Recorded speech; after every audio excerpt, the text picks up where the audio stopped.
Oke guys, hari ini gue bakal nge-vlog lagi. Ya, sambil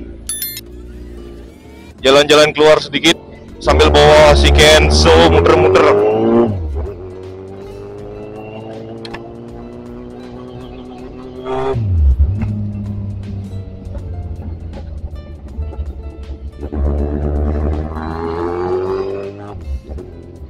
Gue sambil membahas sedikit ya, sharing lah. Kemarin pas gua touring,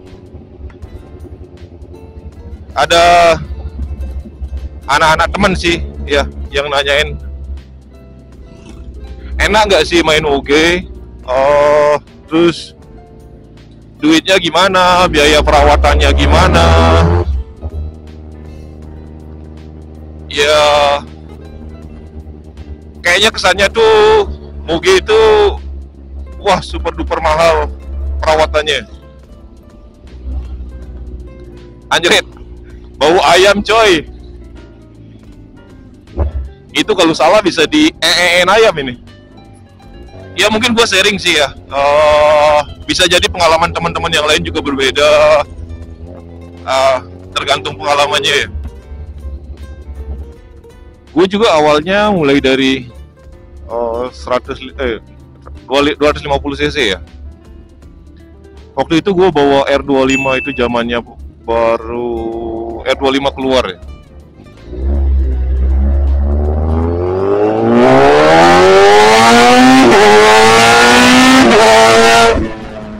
Gila, enak banget sih quick shifternya. Oh ya, gue bawa R25. Ya pada zaman itu sih terasa kayak bawa moge gede. Enak, R25 tuh enak banget. Kalau gue bilang itu pas sih ya buat di Bali. Nggak terlalu kenceng, tapi masih oke. Ya selang gue bawa setahun,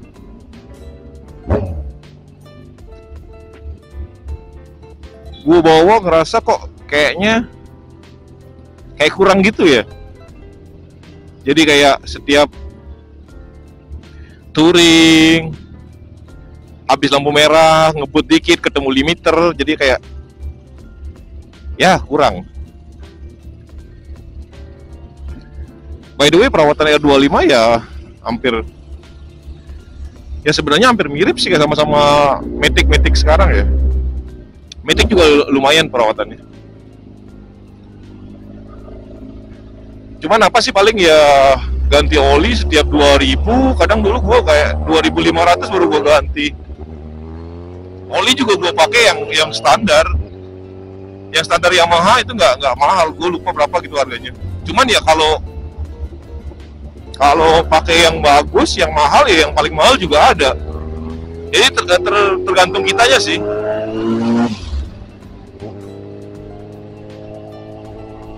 Yang penting standar SAE-nya itu kepenuhi buat motor seukuran cc-nya 250 atau ke atas.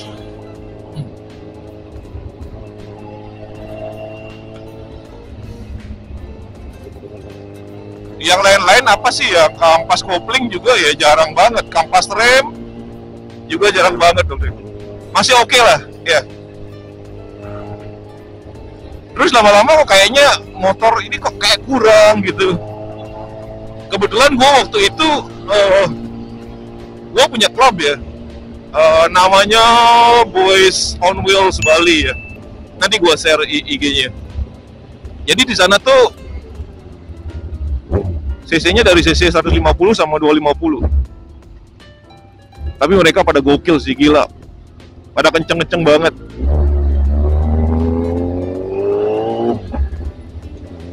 Udah gitu ada CBR juga. CBR kan lumayan kenceng tuh, ada R25 kelewat, udah sama-sama standar udah kelewat.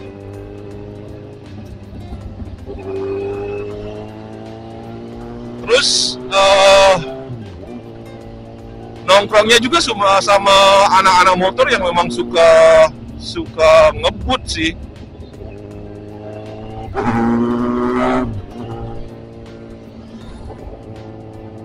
Jadi ujung-ujungnya kayaknya powernya kurang. Ya. Dan pada akhirnya semuanya pada oke. porting polish dulu. Oke, ganti pair kopling yang racing, ganti knalpot, gonta-ganti, cari yang bisa ngasilin horsepower lebih tinggi sedikit. Ujung-ujungnya keluar duit banyak sih. Udah gitu kalah lagi, kurang lagi, ujung-ujungnya bore up lagi. Nah kebetulan kalau di Bali sih buat bore up, gue belum berani saranin di mana ya, karena pengalaman gue sih nggak begitu jadi ya, jadi nggak sesuai dengan harapan. Padahal temen gue ada satu orang yang bore up di Jakarta ya, itu gila kenceng banget. Itu di bore up 280, terus speknya kayaknya semuanya tuh udah spek ajib semua dalamannya. Gila kenceng banget, itu mau CBR juga, mau porting polish, mau bore up yang di Bali nggak bisa ngelawan. Ujung-ujungnya tuh taunya duitnya tuh keluarnya hampir sama kayak beli moge second.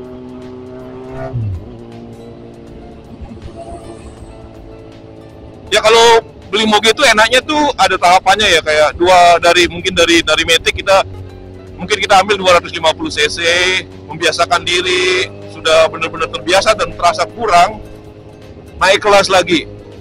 Apakah itu 500 cc atau 600 cc? Jadi dibawa dulu biar benar-benar dapat feel-nya dan ngerasa kurang. Ya.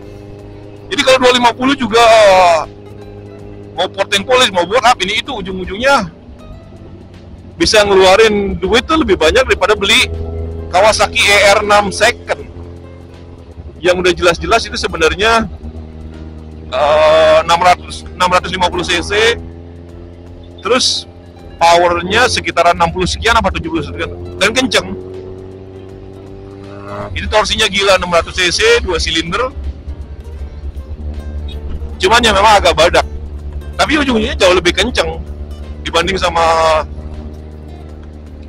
bore up-an, dan feel-nya juga lebih bagus karena itu ya memang motor besar. Jadi kalau di jalan juga orang lihat itu oke 600 cc. Okay. Jadi kalau menurut gue, ya pengalaman gue ya, memang lebih baik bertahap. Kalau memang kurang, nggak usah mestinya diutak-atik sih. Mending beli yang lebih tinggi cc-nya. Nah ini nih, kalau moge nggak enaknya kalau lagi begini agak macetan dikit, apalagi 1000 cc. Paha tuh kayak gimana gitu. Apalagi gue denger ya temen gue yang punya Ducati itu lebih panas lagi. Pengen sih, ya mungkin kalau udah bosen sama 4 silinder, gue pengen nyobain Ducati sih. Ducati suaranya khas banget sih.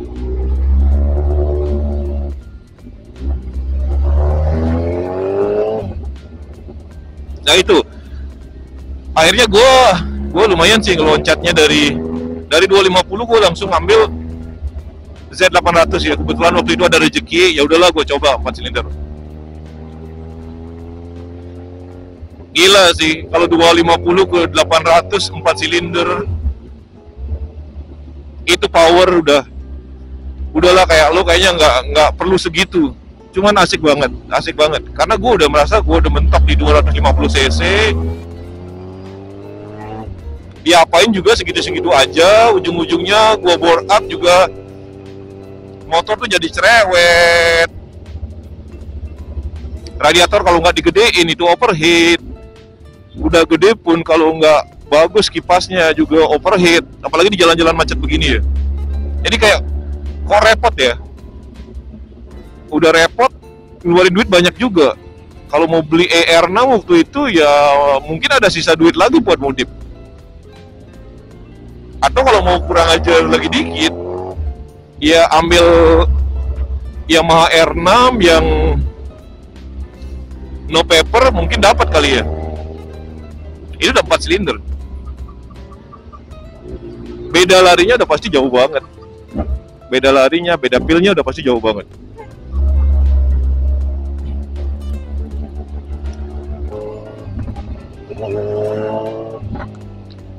Udah, gue bawa Z800 gue yang pertama itu sekitaran 2 tahun ya. Itu enak banget, sumpah. Ngerasa kayak wow. Mau jalan keluar juga lagi ada kopdar, lagi touring, lagi ada event motor. Percaya diri banget. Waktu itu knalpotnya Spark Titanium loh, enak banget suaranya kayak MotoGP bener. Itu gila kenceng banget sih. Gua pernah geber itu, ada jalan di sini agak lempeng sih di daerah Sanur gitu. Itu gua geberin 240 km/jam.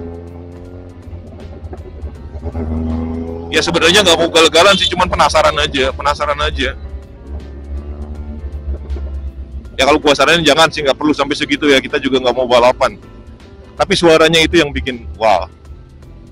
Kayak lu lewat orang tuh noleh semua, lu geber orang tuh nggak marah, justru malah senang minta digeber lagi. Kalau suaranya tuh enak banget.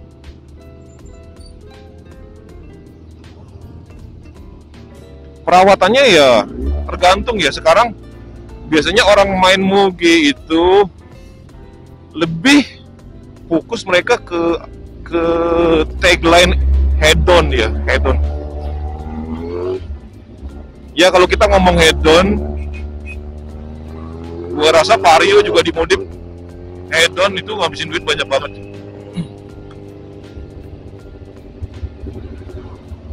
Gua waktu itu ya modif tipis-tipis ya, paling pakai steering damper, lever clutch sama lever brake diganti, Brembo sama Aqua 1. Iya ban standar lah, pakai Badleg S21 waktu itu ya. Cuman kalau masalah servis ya, kalau cuman ganti oli doang sebenarnya lo bisa milih sih. Dari yang paling murah sampai ke mahal ada. Kalau Z800 itu kira-kira makanya sekitar 3100 cc ya, jadi 3 liter sebenarnya, 3 liter ya. Seringan sih bengkelnya ngasihnya 3 liter.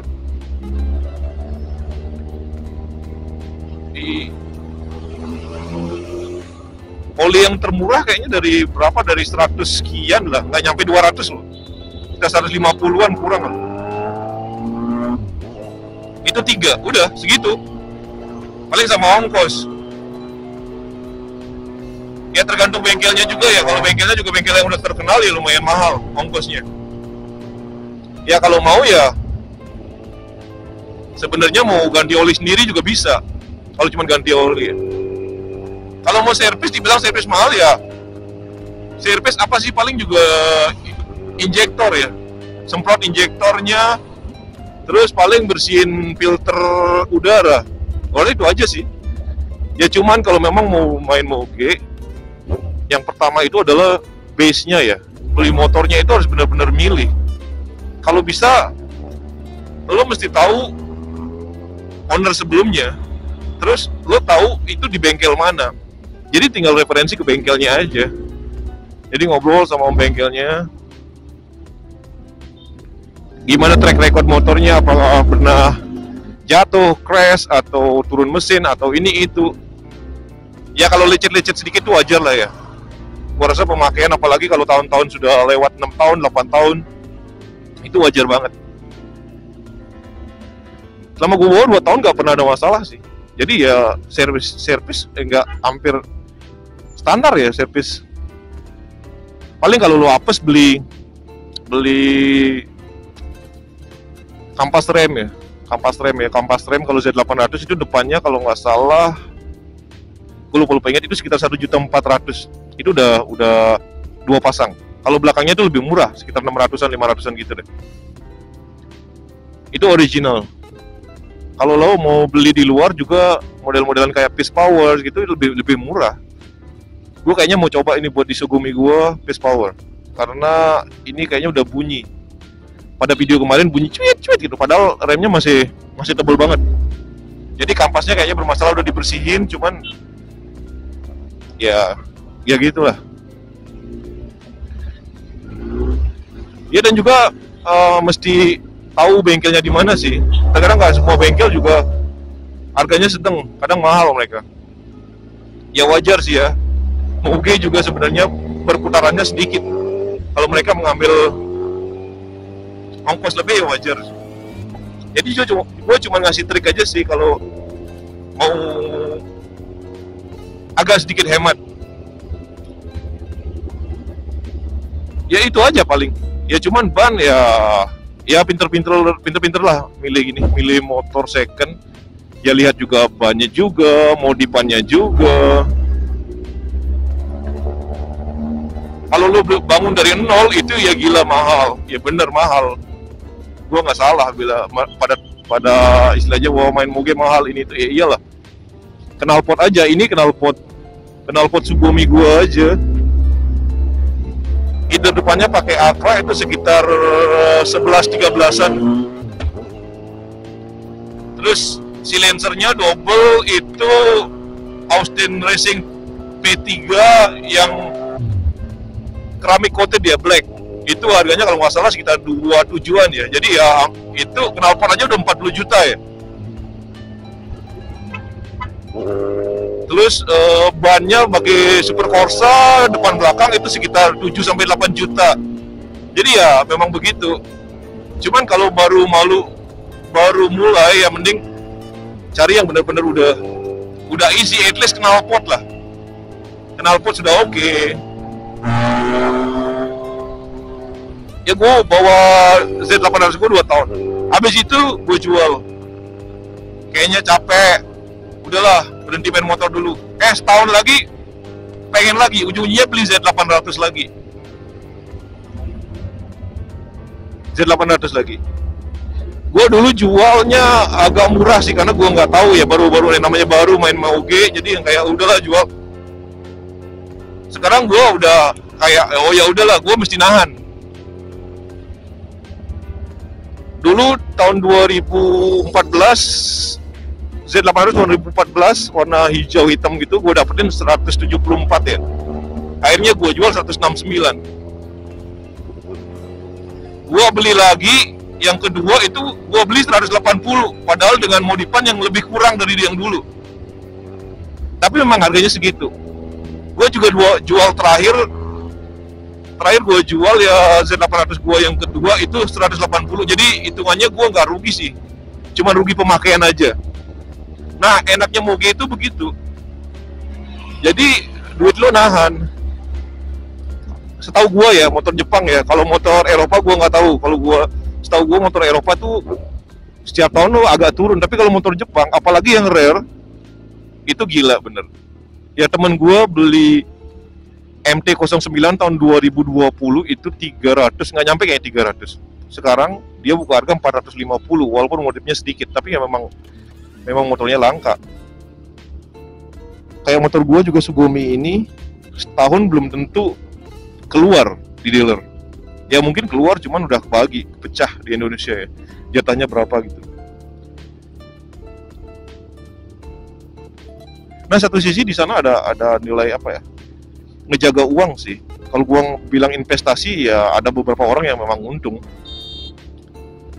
Lo berdiri dari baru, ini asik juga ini pakai R25 dimodif bagus juga sih. R25 tuh enak base-nya, pakai tralis, mesinnya juga gede jadi kelihatan padat. Jadi duit itu ketahan, jadi gue jual 180. Jadi sebenarnya gue cuma rugi pemakaian ya anggaplah samsat ini itu ya udah. Kalau gue juga nyewa jatuhnya bakal lebih banyak. Nah kalau 250 itu gue rasa sih duit turun terus. Gue inget banget beli R25 itu 54 juta sama modif ini itu udah banyak. Akhirnya gue jual berapa? 31. Jauh.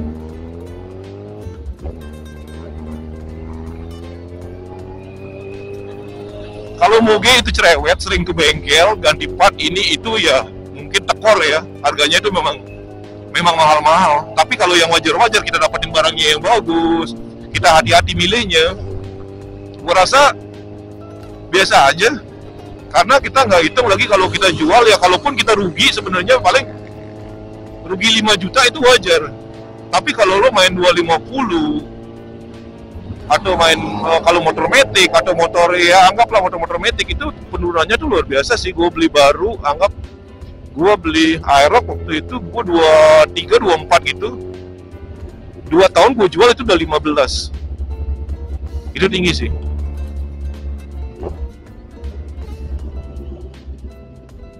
Nah akhirnya gue jual lagi itu 180. Nah sekarang gue ambil Xiaomi ya Z1000. Jadi gue pikir juga, gue juga percaya ini bakal nahan duit gue sih, nggak bakalan turun jauh. Jadi ya oke lah, kebetulan ada rezeki juga. Jadi begitu guys. Ya kalau lagi yang pingin beli moge, ada rezeki. Yang penting pas milih di awal itu harus bener-bener tahu barangnya, tahu pemiliknya, tahu di mana biasanya dioprek lagi. Servis ini itu, jadi kita tahu bener masalahnya apa, apakah kita berani ambil atau ada masalah kita berani ngeluarin uang untuk perbaikin. Udah habis itu sebenarnya aman. Kalau ganti oli ya ganti oli biasa aja, nggak masalah sih sebenarnya, yang sesuai SAE-nya yang sesuai, cari yang paling murah. Itu juga nggak bakalan dipakai di sirkuit. Kampas rem juga banyak yang aftermarket yang harganya yang oke lah. Ya. Jadi yang gue seneng itu bisa nahan uang sih. Ya mungkin Xiaomi ini gue jual nanti kalau rugi pun ya paling rugi 5 juta. Nah kalau gue nyewa Xiaomi paling berapa, kayaknya 2,5 juta kali ya sehari. Itu udah cuman bisa 2 hari aja. Waduh panas banget.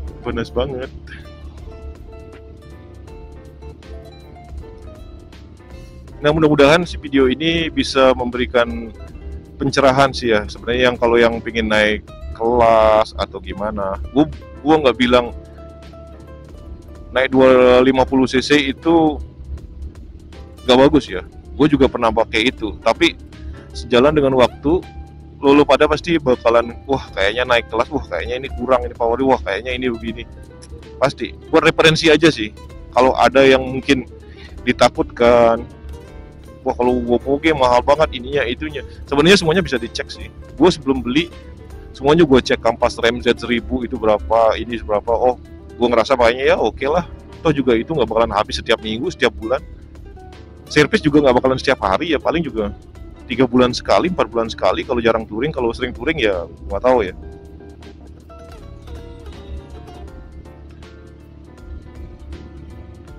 Ya kalau mungkin ada bro-bro semua ada pertanyaan seputar Z800 atau Z1000, boleh sih taruh di kolom komentar, atau mungkin teman-teman yang ada punya pengalaman boleh sih ya.